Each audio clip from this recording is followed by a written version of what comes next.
Greetings. This is the one and only Michael Koran, master of the AHA show, A Human Amongst Humans. And my name is John J.W. Oxenford, and with JW now? Yeah, I'm making it a little bit cool, man. A little bit cool. So we're here to talk about, right now we're going over, and maybe for the rest of the year. Yes. We're going over the book of Genesis in the Bible. And specifically the story of Abraham. Yes, definitely. And where we last left off, I don't know, a few weeks ago, everybody was begetting, and then one woman couldn't beget, so they gave her a name. And we think Michael has this conspiracy theory that the Bible is a male's empowerment movement.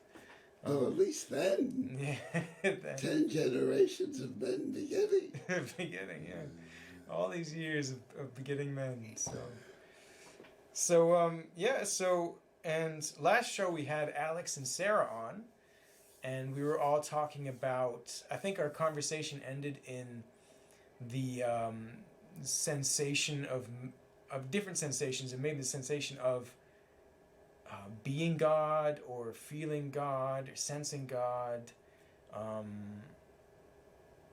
kind of our spiritual sensory awareness. And in the story, we were at a point where,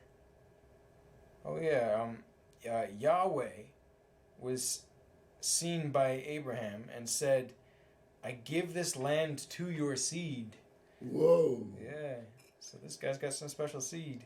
So what do we make of, we can recapitulate, or ask ourselves for our lives, do we see divinity?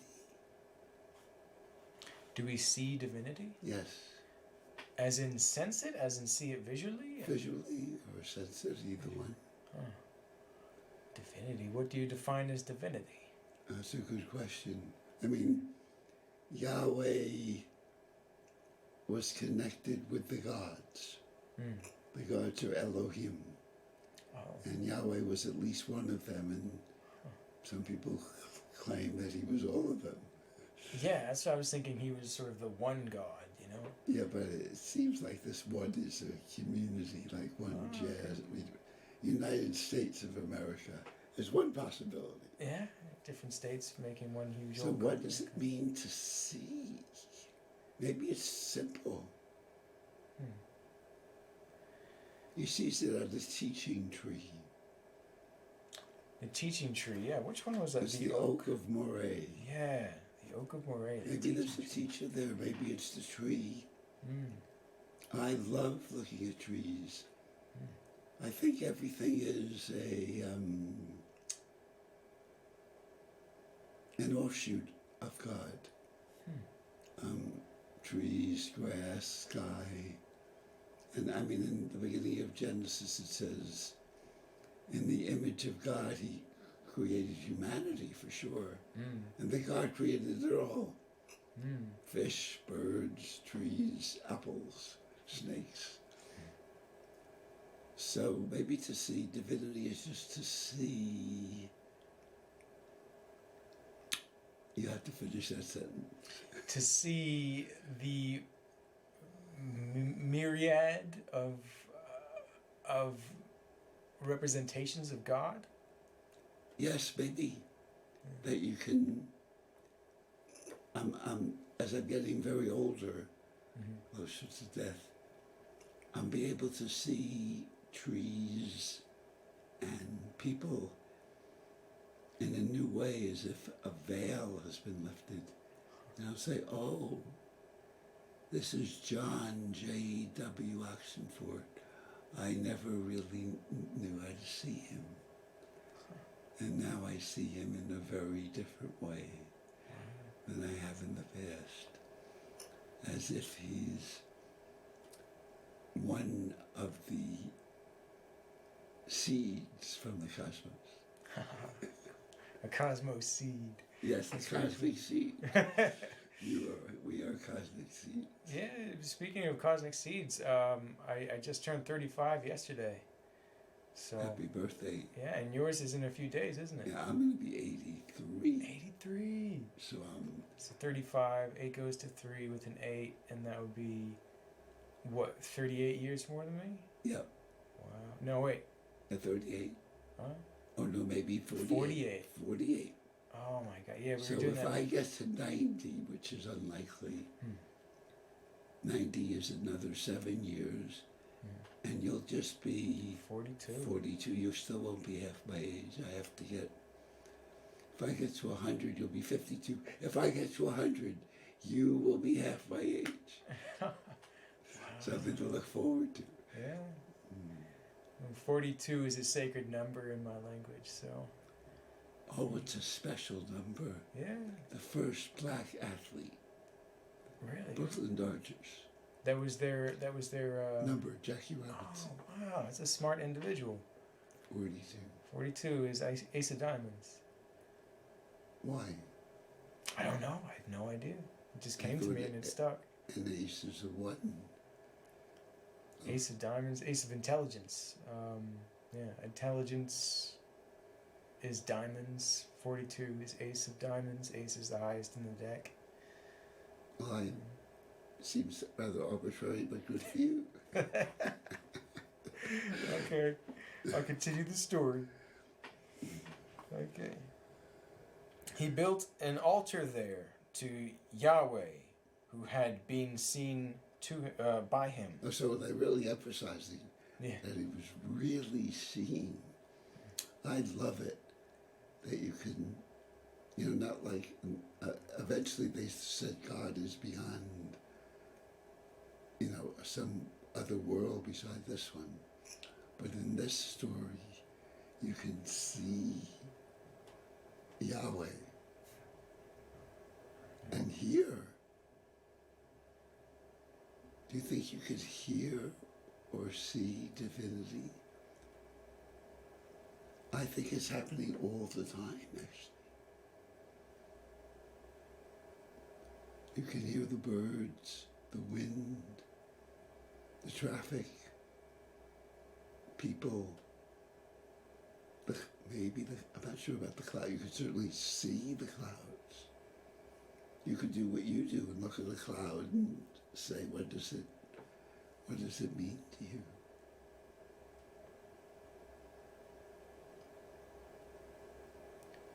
Do you feel that you're in a part in your life where you can finally see and hear God? Well, I wouldn't have said it, I wouldn't have had the guts to say it like you, but I would say we all can. Cats, even cats and dogs, worms, flies, that we're just part of this divine stew. There's an old mantra, a butterfly flapping its wings in Tokyo affects the morning weather that you just went through. Because it's all connected. So I think everything is, we could say it more politely, everything is a godlet. A godlet? Yes, a little god. Hi, godlet. Many gods. That's pretty cool. And I think you can listen, whether in acting or in painting, you can really hear and see. I have a new way of hearing. I have a dear friend, I'm not sure you've met him, Gene Mason. I call him Mahatma, which means great soul. And I learned talking to him that if I get out of the way, I'm not sure I can do that now, but I could hear you in a way different way. I'm not trying to hear you, I'm just like a tree. And I feel spacious, and you're even looking at you. I mean, if I really look at you, my God, what would we make out of it? What would we make out of you? It's beyond words. It's just huge. You're lucky you're a handsome son of a gun. Not everybody is blessed that way. But those words can get in the way of really being spacious and letting you come into me. The way wind comes into the leaves, maybe.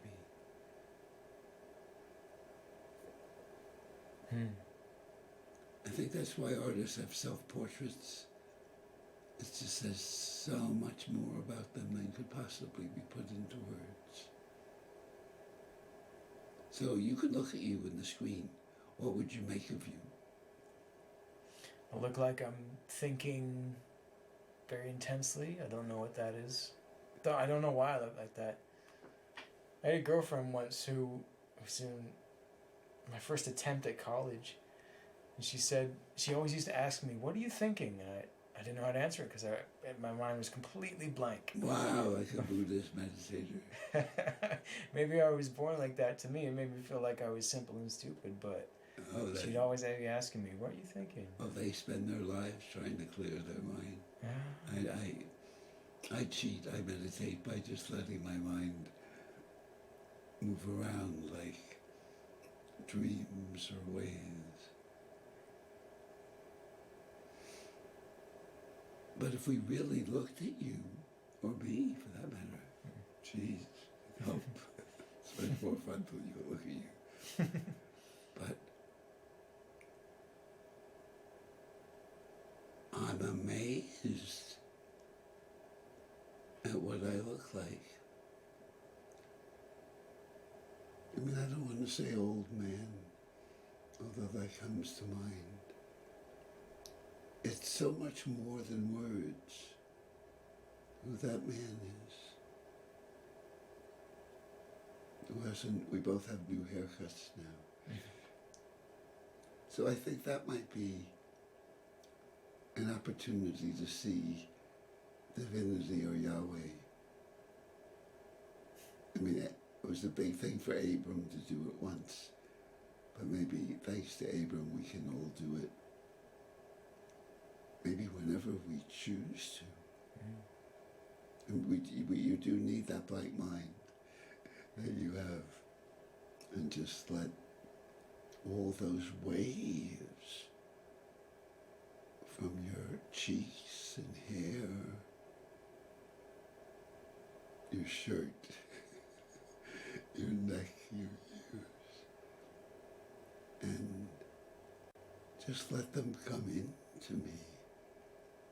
I mean, we won't do it. We could spend the whole show.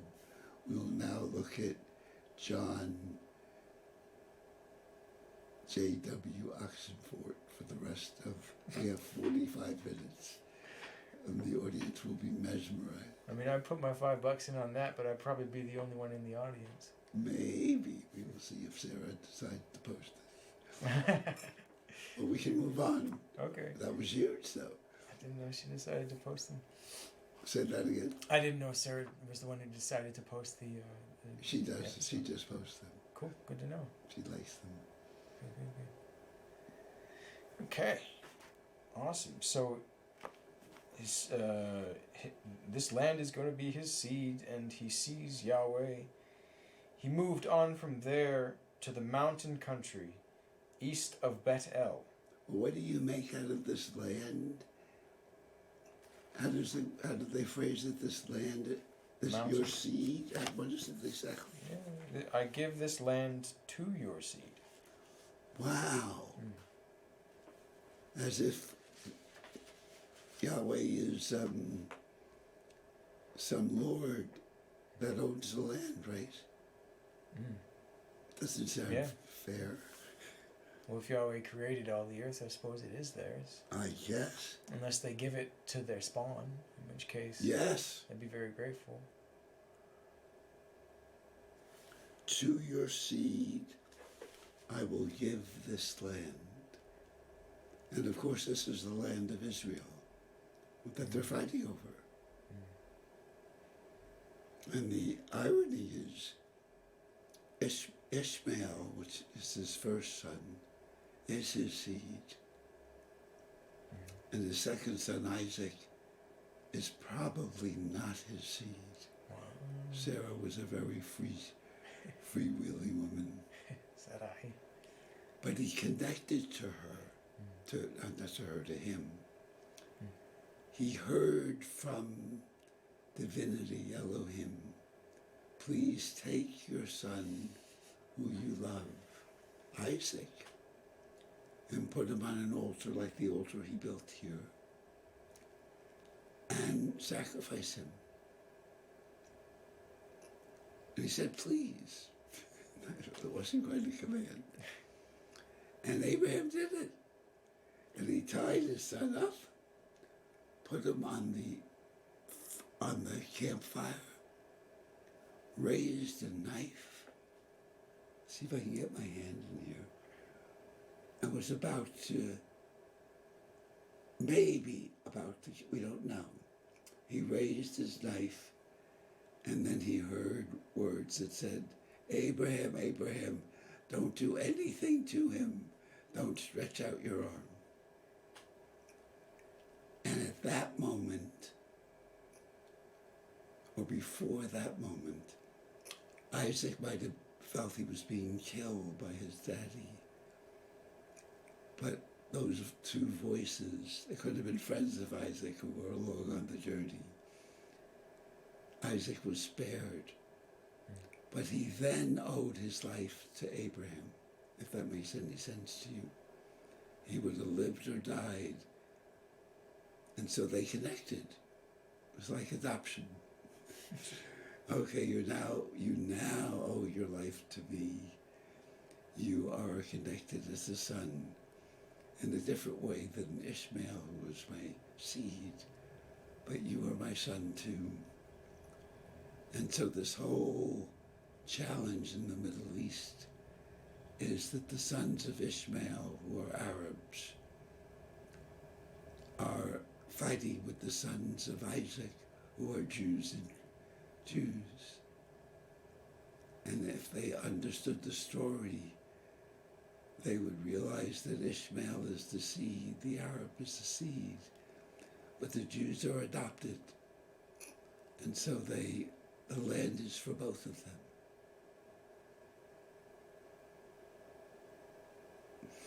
I hope Sarah posts this so it'll bring peace with justice into the Middle East. I was thinking Isaac is his son, isn't he?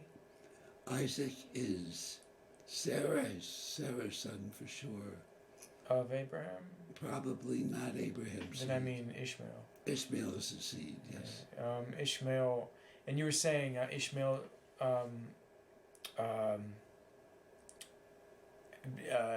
his life was dependent on him. No, that was Isaac. Isaac, okay. Isaac was the one who was put on the altar. Got it. And I wasn't sure whether you're saying it was dependent on Abraham or was it dependent on God? I think it's a good question. Maybe both of them. Abraham heard these words, don't kill the boy. He probably heard it from God or from divinity. So maybe both of them. Whatever divinity is, maybe a spirit floating around, although maybe someone you could see. It sounds like it could be an extraterrestrial that came down.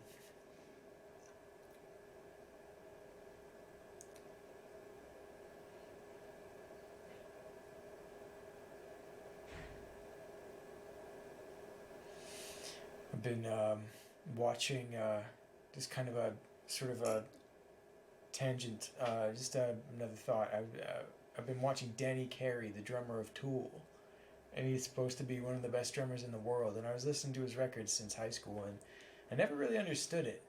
And then I saw this one individual, Tyler Visser, on YouTube, play through 3 of Tool's albums, in my impression, the best ones.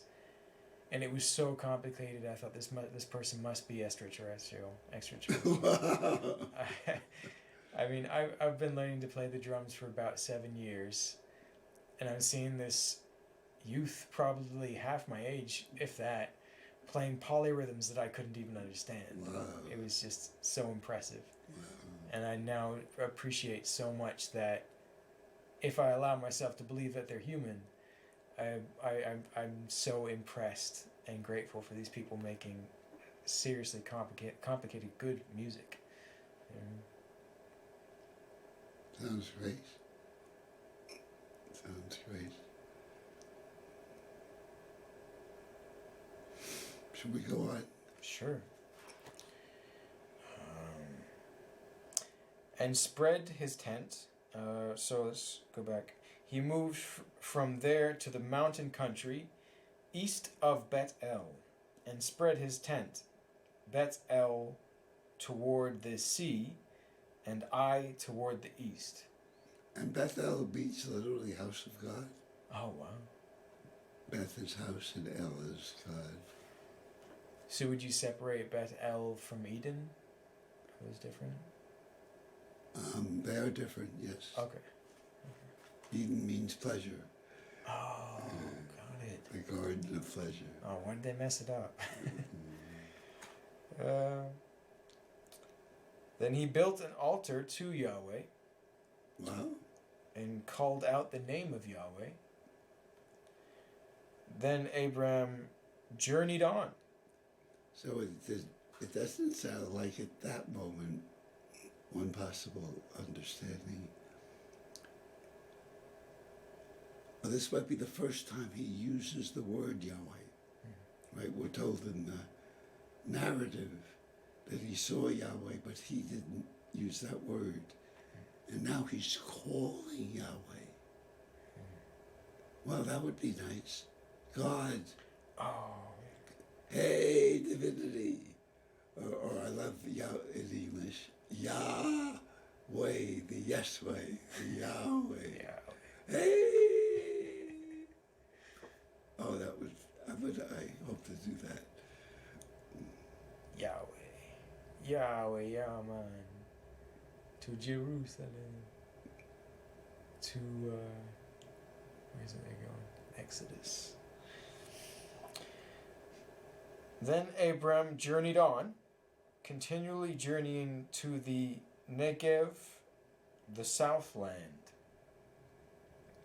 Now there was a famine in the land, and Abram went to Egypt to sojourn there, for the famine was heavy in the land. Oh. It was when he came to Egypt that he said to Sarai, his wife, "Now here I know well that you are a woman fair to look at." Gee. Yeah. It will be when the Egyptians see you and say, "She is his wife," that they will kill me, but you they will allow to live. So I found that kind of moving, that Abraham went to Egypt because it seemed to be the most afflicted by famine. So there's some... I don't think Egypt was as afflicted as Canaan. No, I don't think so. Now there was famine in the land, and Abraham went to Egypt to sojourn there, for the famine was heavy in the land where he was. So he went to Egypt? Ah, yes. Never mind, Abraham, I still don't like you. What do you make of what he said to his wife? Oh yeah, definitely. Can't pass that. Lost the page. I don't know. I mean, all these people are going to want her, and his life was in jeopardy. And he wanted to protect her if they killed him. There or we go. protect himself. Oh yeah. Do you think he gave her to the people so that his life would be spared? Yep. Ah, I do not like Abraham. Oh, so you would have said, Ah. let them kill me. Well, I mean, I don't know. No, I don't. I have no idea what I would say. I have no idea. I don't know what I would say either, my Lord. I feel like if God was talking to me, I might get a head trip and feel like God will give me powers to, kill all my enemies. So I just go Yes. out and just start trying to use my God powers on people. Love it. Love it. Yeah. And he doesn't. No, he doesn't. Mhm. And he lets them take her away. Wow. Sad. Yeah. He just. Wow. And maybe never to get her back again. Wow. Does her story end at this point in the Bible? I'm not going to tell. Okay. Good.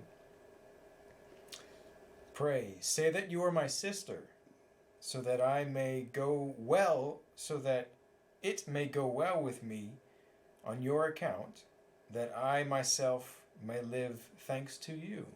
Wow. Giving her some status in the relationship. Yes. It was when Abraham came to Egypt that the Egyptians saw how exceedingly fair the woman was. Wow, she was something. Ooh. She's Who not is getting them no children. She's saying that. Who is the most beautiful, or one of the most beautiful women we've ever seen? Wow. You mean in our life, or Yes, in our life. pictures, or? Or maybe in our life. I had a relationship with a very beautiful woman this last summer. It's still fresh on my mind. I thought she was very beautiful. I had a few beautiful girlfriends who the relationships kind of ended very quickly in high school, and I'm not sure if beauty is definitely attraction. Maybe those two are not synonymous. Tell me a little more.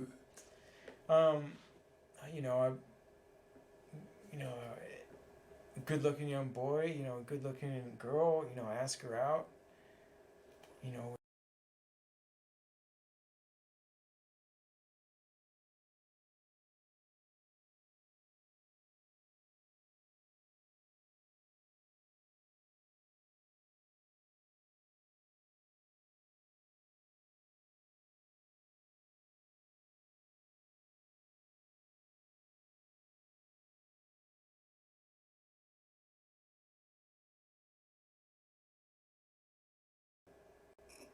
Acknowledging that women were beautiful. Huh. That were at least my girlfriends. Mm-hmm. I think it was because beauty has a certain power, I think. And I didn't want to give them that power. Oh, okay. Now, at this advanced age, I'll be 83 on Saturday, I can see how beautiful my girlfriend is and love it. And finally not being afraid of the power, or not as afraid of the power of a woman. Wow. I think a woman should write a book on that. The power of a woman. Yeah. Or you could do a show on it. Yeah, I'll just carry the Bible. Just be like, this is mine. You write your own. No, I'm just kidding. So Abram gave her away, though. Yeah. Said she was the first woman in the Bible called beautiful, but he gave her away. Wow. He did not love her. I don't think so. Not yet, at least. Maybe never. Maybe God should have given him some relationship tips or some compassion tips. Gratitude. He does bury her. Whoa, she dies? At the end of his life. Not quite the end, at the end of her life. But, I'm not going to say more. It was a hard relationship. They both gave each other away. Really? How did Sarai give Abraham away? I shouldn't tell you yet. Oh, okay. There's So a no whole- plot stealers there. Yep, I could, but I won't. Okay, that's fair. It was when Abraham came to Egypt that the Egyptians saw how exceedingly fair the woman was. When Pharaoh's courtiers saw her, they praised her to Pharaoh, and the woman was taken away to Pharaoh's house. Wow. It went well with Abraham on her account. Oh my. There we go. Lucky boy. Well, if you sell your wife To a pharaoh, I mean, wow. give your wife away to, Get riches. And yep, have a nice place to sleep. yep. On her account. Sheep and oxen, her asses, servants and maids, her asses and camels became his. Huge. Pharaoh must have been having a good time with her. Yeah. Wow. That is huge. Yeah. Not just, here's a kitten. Thank you for your sister. But huge. That's a lot. Servants.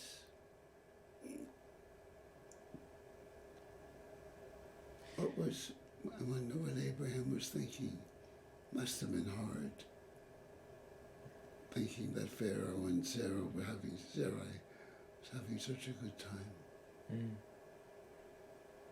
But also, Abram's very practical. Look at all the riches he's getting, leaving a world of famine for a world of riches. Oh, okay. So all these good things, all these animals and jewels came to Abraham because. Yes. I thought Abraham and Sarai gave all their animals and riches to the Pharaoh. Oh, you're kinder. But Yahweh plagued Pharaoh with great plagues, and also his house, because of Sarai, Abraham's wife, of course. So he says, Abraham's wife.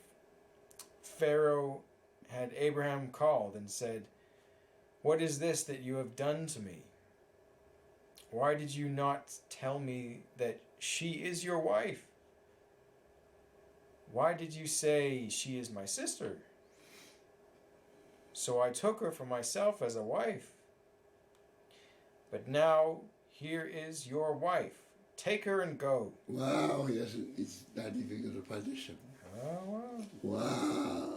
Because Abram seems to have so much power. Well, I mean, he's got the famine or the plague all over him. Yeah. You know, he's probably not going to want to get anything worse from Abraham if he carries plague powers. What do we make of this? Oh, Maybe at the simple level. Yeah, men pretty much owned this world back then. Oh yes, Yeah. good old days. And it seems that God, Yahweh, wants Abram and Sarai to be together, right? As if there's this bond between them. And Yahweh wants to encourage them to be faithful to that bond. You can't give your wife away and get away with it. And maybe there are some connections with women that feel divine. I do feel that with my girlfriend now. Finally, this advanced stage. And when people get married, God is usually mentioned in the ceremony, I think. What do you think?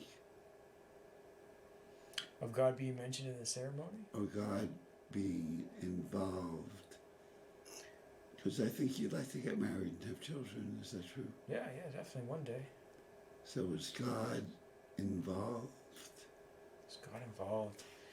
Well, I'm sort of caught between two different concepts, and basically all based on what I've been reading on Instagram. I've seen these sort of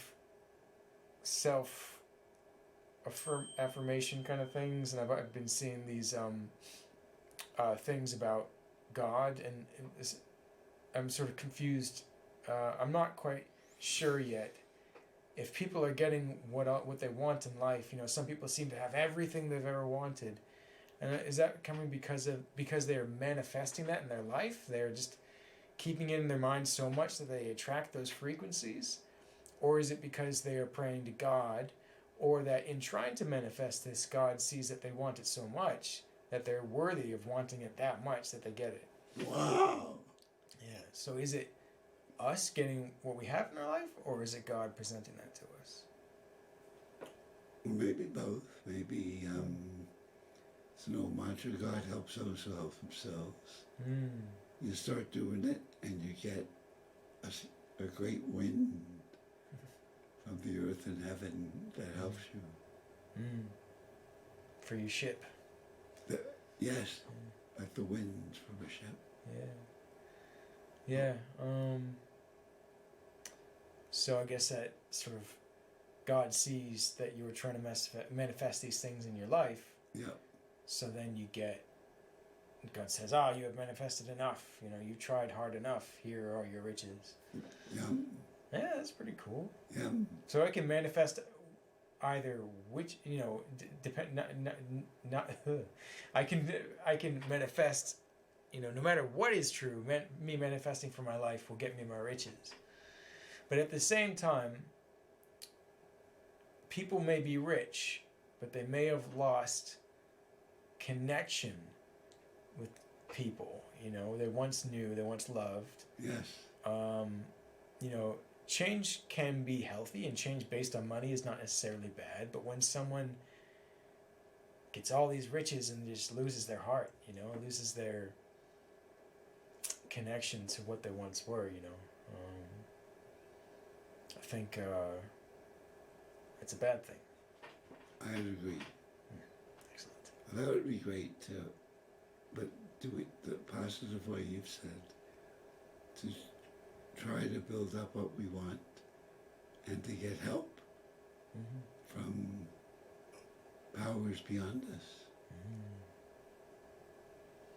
I read a lot of them, they say the universe says to you today or something like that. Oh my! You know, the universe listens, you know.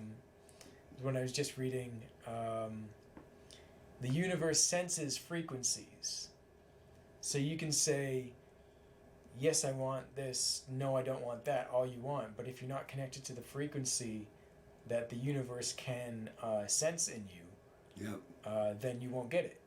Because it just doesn't understand. The universe is confused on what you want.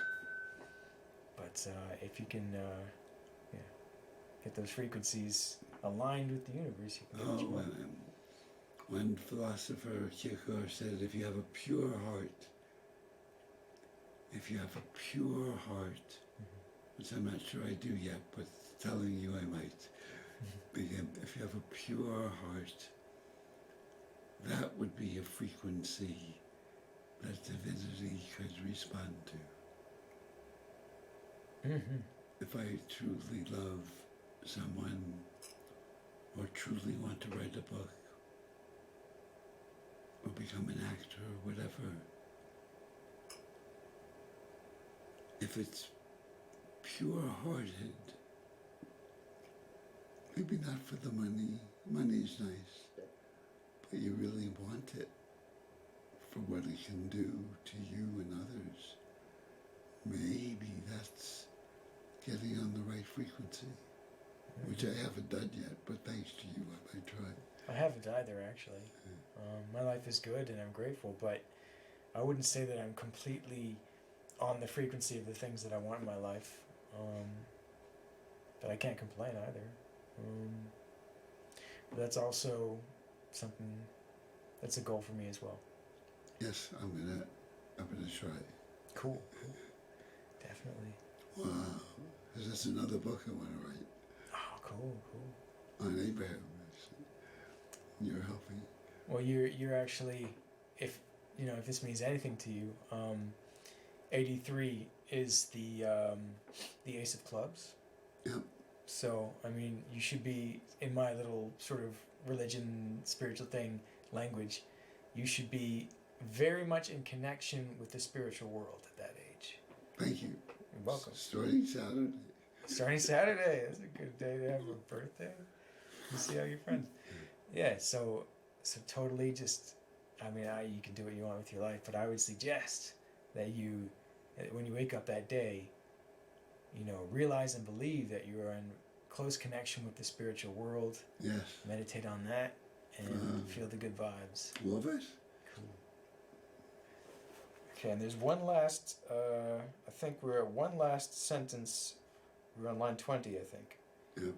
So Pharaoh put men in charge of him, who escorted him and his wife and all that was his. Wow. Yeah. Pharaoh didn't even take it back. No, he didn't even take his Wow. Yeah. So we're on 13:1. Oh, we've done a whole chapter. Nice chapter. See, we're zipping along. We might be finished before the end of the year. Abraham traveled up from Egypt, he and his wife and all that was his, and Lot to him. Oh, his brother's son? Yep. Lot, L-O-T? Yep. Okay. And Lot to him, Lot with him, to the southland. And Abraham was exceedingly heavily laden with livestock. He had a lot of livestock. With silver and with gold. Laden man. He went on his journeyings from the south land as far as Bethel, land of God. House of God. House of God. As far as the place where his tent had been at first, between Bethel and Ai. Oh, so it's going back home. Yeah, okay. Ai's his home. Or between those two. Yeah. To the place of the altar that he created for Yahweh. Yeah. That he had made there at the beginning. There Abraham called out the name of Yahweh. Again? Wow. He's gone back to his old temple and he's calling out to Yahweh. Yeah. Now also, Lot, who had... But there's no answer. No, that's line 4. Line 5 goes to Lot. Yep. So, is that sad or glad? I think it's mysterious. We don't know yet, but hopefully they'll tell us in another part of the chapter. Crossing my fingers. Now also, Lot, who had gone with Abraham, had sheep and oxen and tents. And the land could not support them, his animals, problem and when his you servants. have too much wealth. Wow. Oh, that's what it is. To settle together, for their property was so great that they were not able to settle together. Sad. Yeah. Oh my. Him and his brother's son. Yes. Yeah. They were too wealthy. They couldn't stay together. It's an interesting lesson, maybe. Very. Too much wealth is a possibility. Yes. Give to charity. Yes. Yes. Yes. So there was a quarrel between the herdsmen of Abraham's livestock and the herdsmen of Lot's livestock. Now the Canaanite and the Perizzite were then settled in the land. So this land belongs to other people too. Got it. Okay, so they're bringing in some different characters into different clans. Ooh, So it seems as a possibility that when he hears, "I give this land to your seed," that it doesn't necessarily mean other people can't live on the land also. It seems that the Bible seems to emphasize kind of God has some riddles, maybe. there's these other people that are living there too. Abraham said to Lot, "Pray let there be no quarreling between me and you, between my herdsmen and your herdsmen, for we are brother men. We are brother men. Is not all the land before you, pray, part of me? If to the left, then I to the right. If to the right, then I to the left." Lot lifted up his eyes and saw all the plain of the Jordan. How well watered was it all, before Yahweh brought ruin upon Sodom and Amorah. Like Yahweh's garden, like the land of Egypt, as you come towards Zoar. So Lot chose for himself all the plain of the Jordan. Lot journeyed eastward, then parted, each man from the other.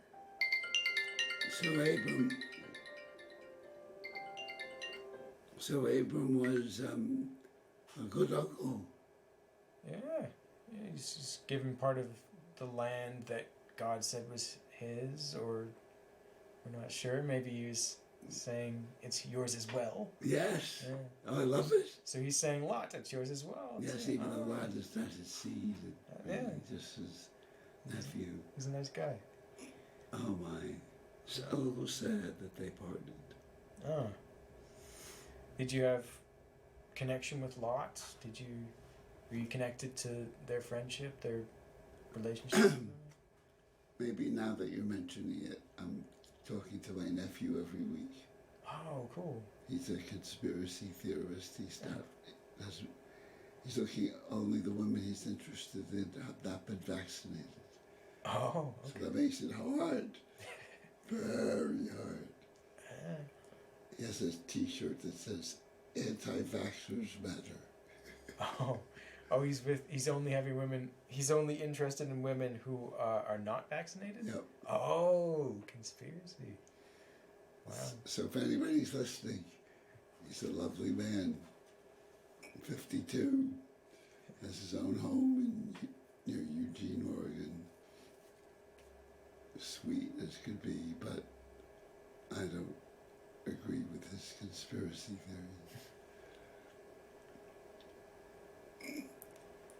Lot journeyed toward eastward, then parted, each man from the other. Abraham settled in the land of Canaan, while Lot settled in the cities of the plain, pitching his tent near Sodom. Or other translations are Sodom, which you've heard. Oh, okay. Sodom and Gomorrah. Yeah. Yeah. What's that? That was the one. What was that story about? Their entire city was destroyed. Yeah, or something? we'll find out soon. Oh, okay. Because that one's, I hear that referred to a lot. Yes. Now the men of Sodom or Sodom? Either one. Sodom were exceedingly wicked and sinful before Yahweh. Oh, so he sent Lot over to the people. He's getting Lot to do his dirty work. Yahweh said to Abraham after Lot had parted from him, "Pray, lift your eyes and see from the place where you are northward, southward, eastward, seaward. Indeed, all the lands that you see I give to you and to your seed for the ages." Gee. Okay, so Yahweh's still with Abraham, and Abraham sent Lot off to Sodom. And Yahweh seems to be filling the absence in Abram's life because he probably misses his nephew. Okay. So what is this that divinity can fill our absence? The absences or the emptiness we feel. How does that work? I could see it in two ways. One, it's our own self. It's our own self comforting ourselves when we're alone. Or I could see it as there is a being that looks well upon us, and when we are alone, stands there with us to help us believe that we're not, help us understand that we're not alone, so we can get over grief and go on and find some other friends or your old friends, and if you connect with them. Make new friends and keep the old. Yeah. When there's silver and the other gold. Where's that from? I don't know. It's That's an pretty old good. song. It's pretty good.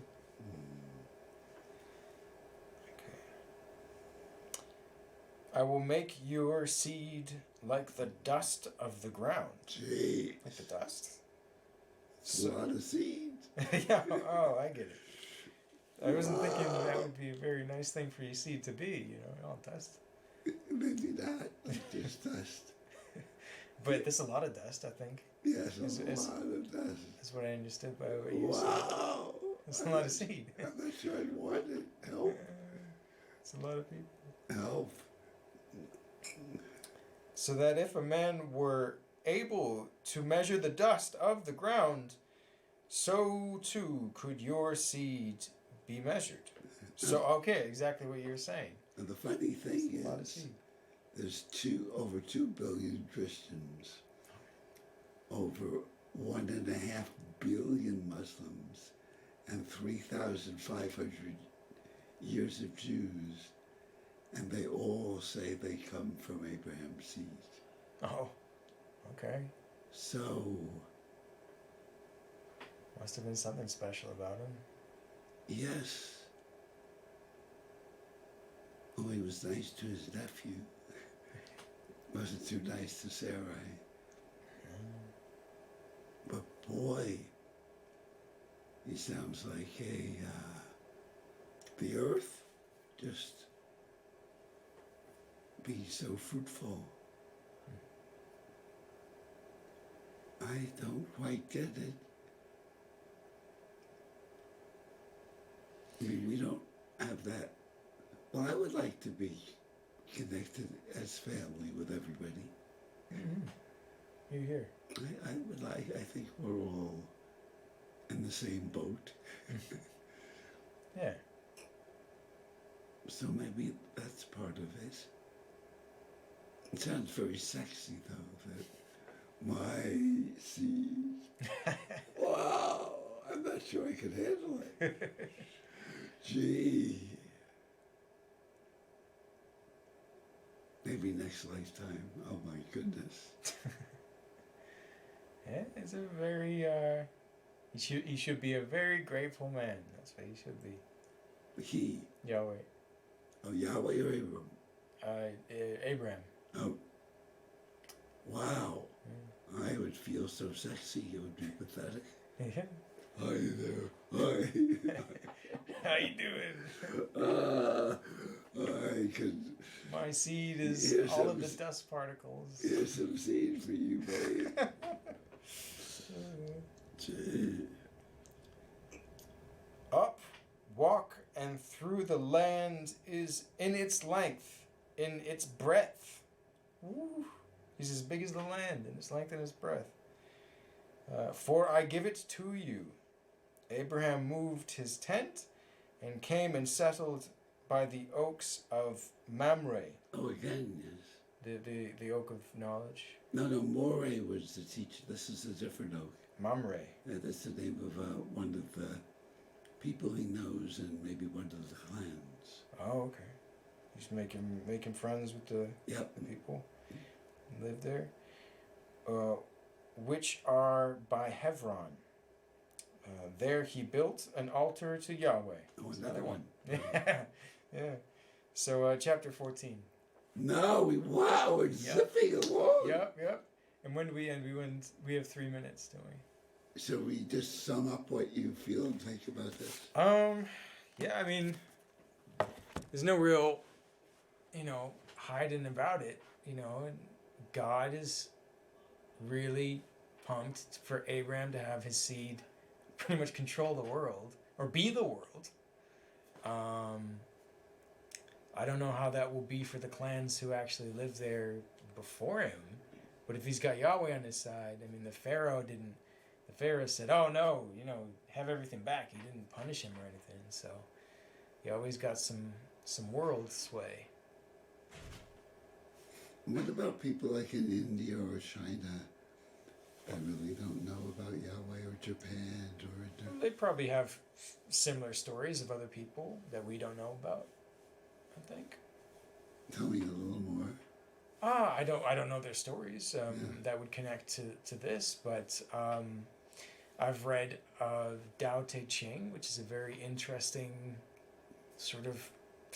I see it as kind of like a universe, kind of unconscious mind kind of thing. They have the art of peace, the art of war. I didn't really understand or was interested in. I think India was the country who invented chess, I believe. I think that might be true, yes. Yeah, I looked it up somewhere. So I think I don't know what they think about chess, but I think it's a very intelligent game. I'm not saying I'm an intelligent player, but I do play a lot. Oh, you play a lot? I used to play a lot of chess. Oh, cool. Maybe we'll play one game. Yeah, we should have a game one day. I like the timing, though. I don't have the patience for a regular game. For you like blitz chess? You like Yep. quick chess? That's cool. That's cool. Oh, we got like 50 seconds. Yes. Would you like to summarize anything? I liked investigating this with you. Cool. It does seem that Yahweh is, I couldn't even say spirit, because you can see Yahweh. Sounds like a visitor from another place that's here to help. Oh, good. So thank you. Thank you too, and rock and roll. Connect with your spirits, and hope you enjoy the week.